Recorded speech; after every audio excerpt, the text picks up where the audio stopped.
Hi, my friends. I'm Kaylee Anderson. I'm a registered dietitian, culinary educator, and intuitive eating counselor.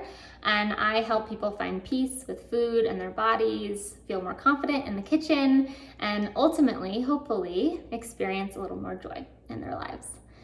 So today we are talking about honoring your hunger. And honoring hunger and fullness is really about strengthening that mind-body connection, which is a key skill that I work with almost every client on rebuilding because it's a barrier to developing a healthy relationship with food and developing healthy eating habits. And strengthening that connection is really about building trust with our bodies and building trust with ourselves around food.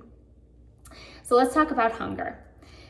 We silence our hunger for many different reasons, and a lot of people I work with are in this habit of silencing their hunger. So we might do it directly. So maybe you've,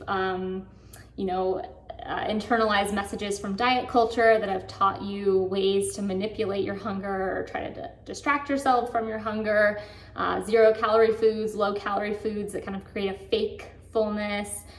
Drinking a lot of water, drinking caffeine. There's lots of different kind of diet hacks out there that are meant to manipulate hunger. So that's kind of a direct way that we might silence our hunger.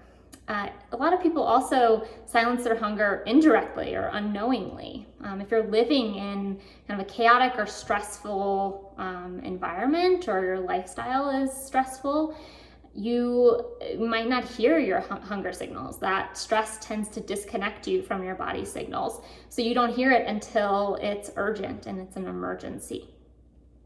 Those are different ways that we might silence our hunger. But here's why honoring our hunger and learning to listen to our hunger is so important.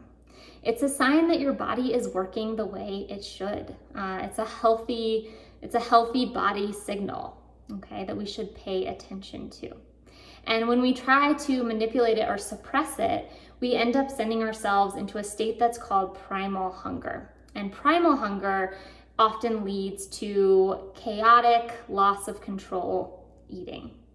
And we want to keep ourselves out of that if possible.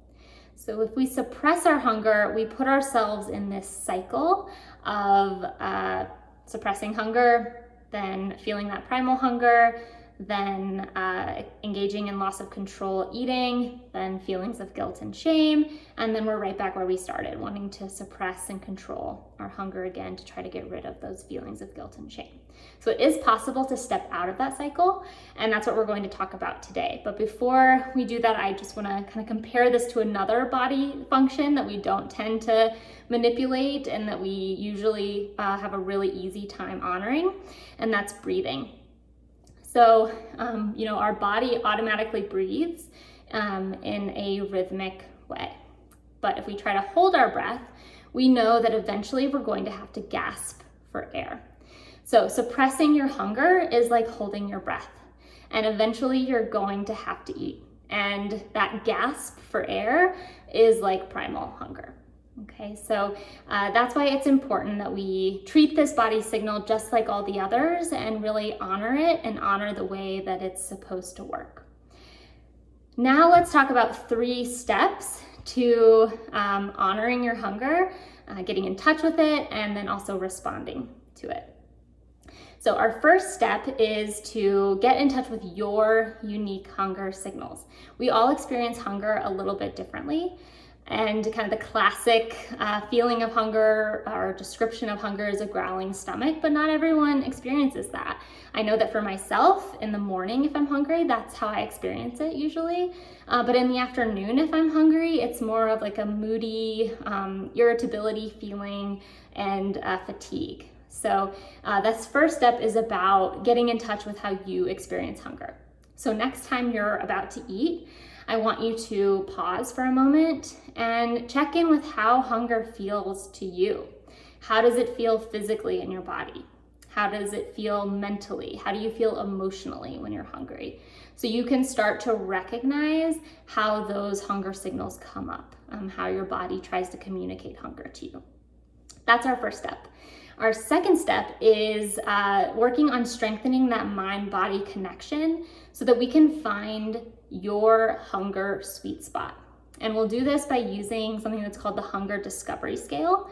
It's a scale from 0 to 10, 0 being primal, ravenous, urgent hunger, and 10 being, overly uncomfortably full to the point of feeling ill.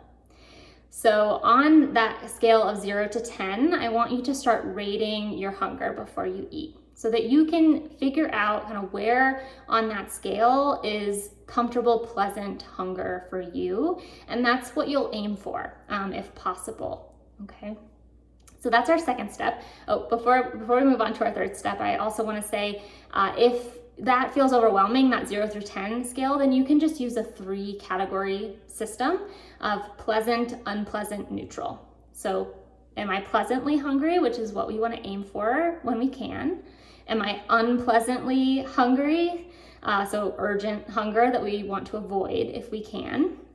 Or, am I neutral? Am I neither hungry nor full? Or am I kind of disconnected from my feelings of hunger or fullness? It can also kind of mean that.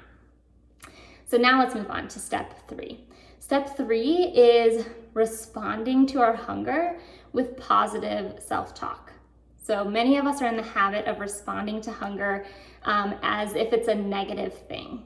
So why am I hungry? My diet plan says I'm not supposed to eat for 2 more hours and I'm hungry now.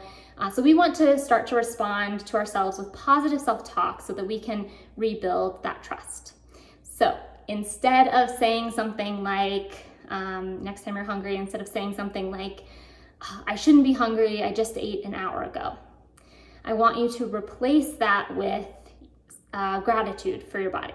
So thank you, body, for working the way you should and honoring that hunger. And I think the more that you honor your hunger and get in touch with kind of your hunger sweet spot and stay out of that place of primal hunger and loss of control, chaotic eating around food, you'll start to see the benefit of kind of getting in touch and in tune with the way your body is meant to function.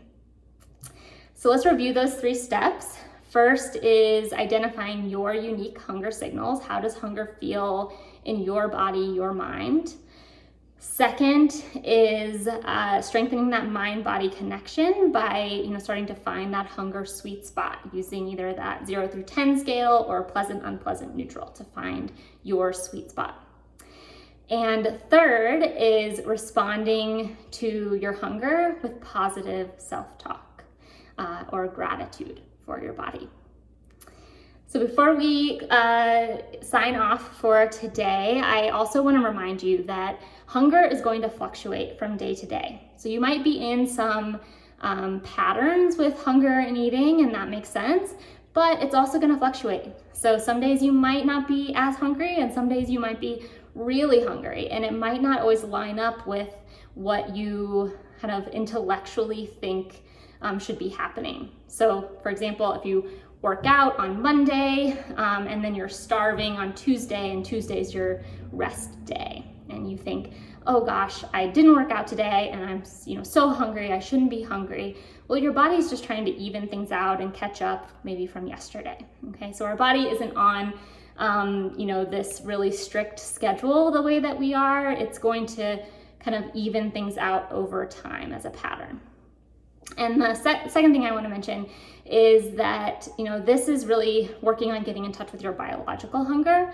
And this work is going to really set you up for starting to recognize the difference between biological hunger and other drivers to eat. So emotional reasons for eating, boredom, all the other reasons that we might eat that aren't biological. And we'll talk about that on another day.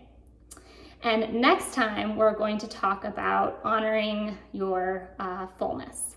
So until then, take good care of yourselves.